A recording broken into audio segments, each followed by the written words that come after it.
এই চকচকা বিদেশি ফল কিনে ওই প্রিজারভেটিভ বিষ কিনে খাচ্ছি না তো।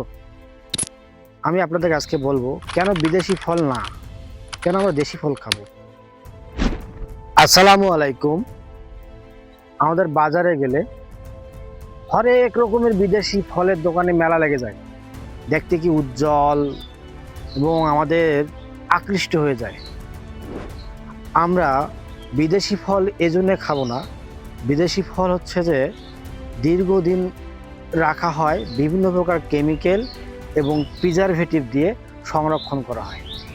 আর আমাদের দেশি ফল কোনো প্রকার প্রিজারভেটিভ ছাড়া একবারে তরতাজা ফল আমরা বাজার থেকে কিনে খেতে পারি। এরপর হচ্ছে বিদেশি ফলে আপনার আমদানি করতে হয়, এখানে বিভিন্ন শুল্ক এবং ব্যয় আছে যেটা আমাদের দেশি ফলে লাগে না। এছাড়াও আমাদের বিদেশি ফলে যে খুব পুষ্টিগুণ এমন না। হ্যাঁ, মানে আপনি যদি চিন্তা ভাবনা করেন যে আমাদের আম, পেয়ারা, মানে যতগুলো ফল আছে, মানে যদি আপনি গ্রেড করে থাকেন তাহলে আপনি পেয়ারা, আনারস, ব্যানানা যে ফলগুলো আমাদের আছে এই ফলগুলো সবার উপরে হবে, তারপরে আপনার কমলা, আঙ্গুর বা বিদেশি ফলগুলো কিন্তু হবে। তো আমরা এই চকচকা বিদেশি ফল কিনে ওই প্রিজারভেটিভ বিষ কিনে খাচ্ছি না তো।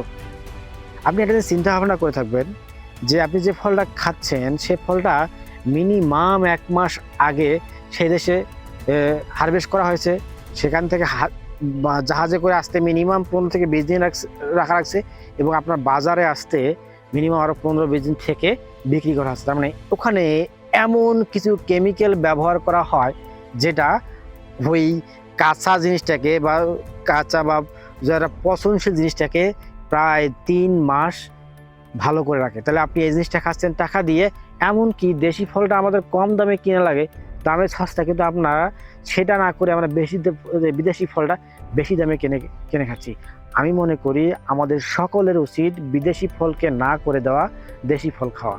তো আমি আপনাদের অনুরোধ করব আপনারা দেশি ফল খাবেন, নিজের কৃষকদের বাঁচাবেন, অর্থনীতি বাঁচাবেন, স্বাস্থ্য সুরক্ষা হবে, সব কিছু লাভ হবে। আপনারা যদি আমাদের এরকম ভিডিও পেতে চান তাহলে একটি লাইক, কমেন্ট এবং শেয়ার দিয়ে পাশে থাকবেন। আল্লাহ হাফেজ, আসসালামু আলাইকুম।